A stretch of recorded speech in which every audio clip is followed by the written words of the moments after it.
If your Samsung computer powers on but the display remains black, this guide walks through the fixes that actually work. We will repair Windows startup, restore corrupted system files, troubleshoot boot problems, and use recovery tools to bring your computer back. A lot of errors pertain to this problem, and we're going to go ahead and jump into what should hopefully be a pretty straightforward process, guys. And we're going to go ahead and jump right into it. First thing I'd recommend doing would be to actually go ahead and boot to the troubleshooting utility on Windows 11. So if you do a hard power off 3 times in a row, Windows should automatically attempt to launch the startup repair utility. And if it doesn't find anything, it will give you the option to select advanced settings, in which case it will take you to a screen that looks like this. Now, if it does not take you to a screen that looks like this, or you're unable to get to that, you can also download the Windows 10 Media Creation Utility, or Windows 11. They probably will make a creation utility for Windows 11 at some point. And it doesn't really matter, you can actually run the Windows 10 utility on Windows 11 as far as I'm aware. And you should be able to run the troubleshooting utilities built in within it. So you just would go ahead and download it to an ISO file and then burn it to a DVD or USB. It'd have to be about 4 gigabytes or more. It couldn't be a small USB flash drive, and it couldn't be a CD. It'd have to be a DVD. And then you'd boot your computer from it. So depending on the computer manufacturer, you'd have to tap a different key on your keyboard in order to launch that menu, in order to select what boot drive you want to go off of. So it could be anything between the escape key, F2, F8, F12, for example. And those are the function keys on the top of your keyboard. So you may have to just do a little bit of trial and error. Shouldn't take you more than a couple minutes. Googling it would probably be best before you even begin. But anyway, we're ready to go ahead and jump right into it. So we're on the choose an option page. So these will look very similar whether you're booting from it directly within Windows itself, or if you're plugged in a USB flash drive with the media creation utility installed and you selected the recovery option. So when you are setting up your Windows 11 installation or Windows 10, depending on the drive you're using, there should be an option to repair your computer in the bottom left corner of the dialog window, one of the first screens that comes up. You go ahead and select that, and then it would take you to a troubleshooting screen like you see here. And you want to go ahead and select troubleshoot, reset your PC, or see advanced options. And then there are going to be a whole bunch of options in here that we're going to explore in today's video. The first one, we're going to actually go underneath advanced options and then select startup repair, fix problems that keep Windows from loading. So go ahead and select that first.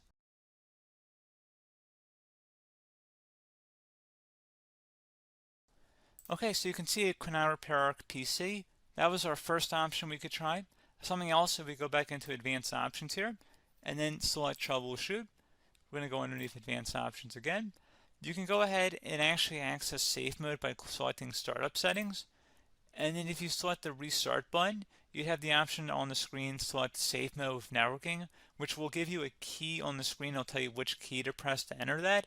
I believe it's the F7 key. It'll do that for you. I'm not going to go over that in today's tutorial because I don't really want to go into safe mode, but you're more than welcome to attempt that by going into here and then selecting restart. Again, it'll launch another screen. It'll say what key do you want to press, and it'll give you like 7 or 8 different options, and you want to select safe mode with networking.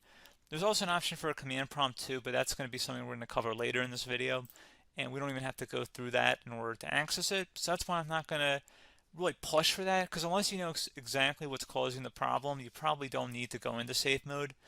Unless you're trying to recover files, in which case then you definitely can go into safe mode, but we're trying to actually recover our computer here. So I hope that makes sense. Something else we can also try here as well would be to uninstall updates, remove recently installed quality or feature updates from Windows. So if you go ahead and select that, you can uninstall the latest quality updates, which generally is the more day-to-day updates. Feature updates are the less regularly released ones, like the big ones. I would equate it to service packs in like Windows 7 and Windows Vista and Windows XP. So larger updates that occur once or twice a year at most. And the quality updates are more just a regular update. So probably obviously depend, it'll take longer if you're going to try and uninstall the latest feature update versus quality update. And maybe you don't need to go back that far. So just giving you guys a couple of pointers with that. Something else you can also look at here, and we're going to jump into the command prompt in a little bit, but you can select System Restore, which will use a restore point recorded on your PC to restore Windows. And this is something I would highly recommend here, guys. So select Next. Assuming you have a restore point saved on your computer, you go ahead and select the most recently created one, and you'll select next, and then you'll select the drive. You shouldn't actually have to select the drive. You can scan for affected programs, but we're going to keep it all default here, and then we're going to select finish.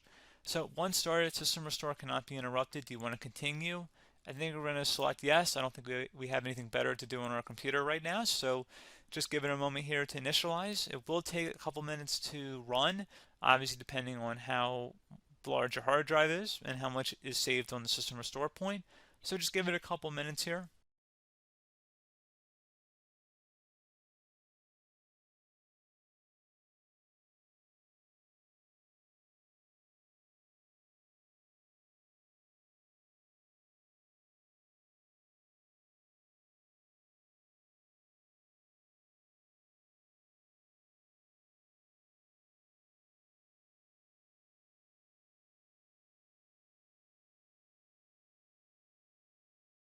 System has been restored successfully.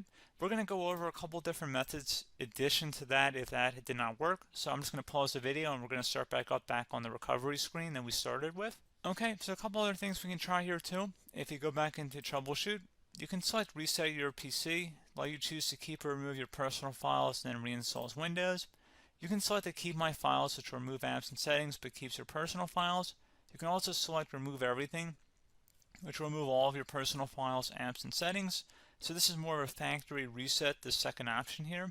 First option, it should not delete all of your personal files. However, it will pretty much clear most of your programs, and keep in mind, there's no guarantee that your information, number one, is even still available and easily recoverable on your computer to the point that you actually would be able to recover anything.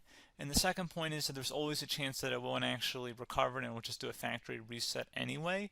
So there's no guarantee that actually would keep your files anyway. So I would recommend trying to get a recovery tool and backing that up first before selecting it anyway. But again, those are a couple different options. And then something else you can try here, if you go back to the choose an option. Another option, if you go underneath choose an option and select troubleshoot, advanced options, and now select where it says command prompt. Okay, so the first thing we should do is type our main hard drive here. In most cases, it should be the C drive. So you just do a C colon and then hit enter on your keyboard. So once you're underneath the C drive, we're going to type in dir and then hit enter on your keyboard. It should have program files, users, and Windows all in there. That's how you know you're in the right directory.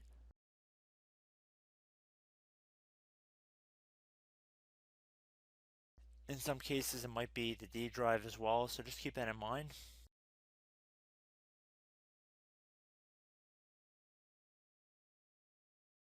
Next thing we're going to do is type in cd space / Windows / system 32 / config,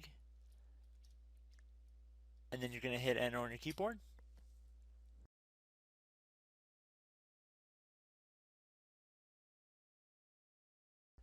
So now you're going to type md space backup. If you've seen other tutorials, it might also say to put down md backup. That's because the backup name is pretty common when you want to back something up.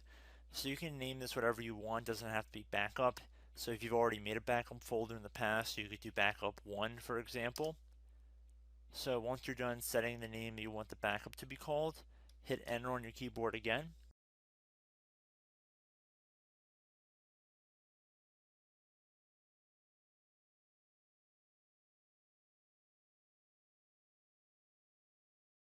At this point you want to type copy, C-O-P-Y, space, then you want to do the star symbol above the 8 key, then do a period or a dot, whatever you want to call it, then another star sign, and then another space, and then type backup, and then hit enter on your keyboard.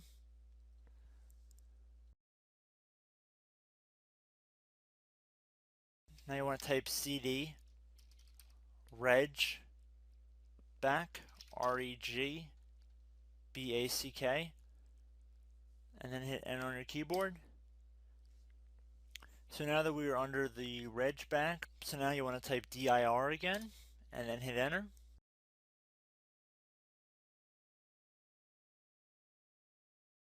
So now at this point we're going to type copy again. So copy, space, $sign,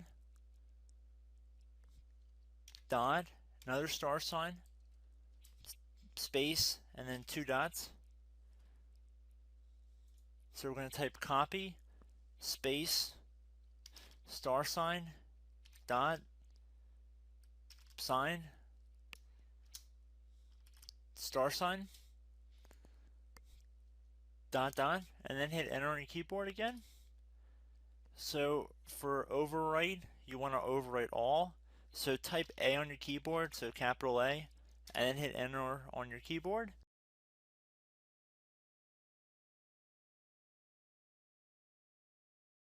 So at this point, you should be good to go. You can close out of the command prompt window, and if you accidentally continue to Windows 10, you should be all set. So I hope one of these 3 or 4 different methods we went through in this tutorial helped you guys out.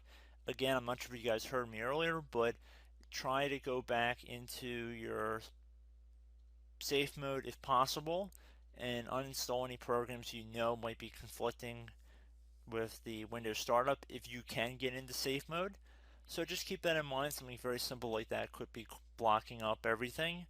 So again, I hope this tutorial helped you guys out, and I will catch you in the next tutorial. Goodbye.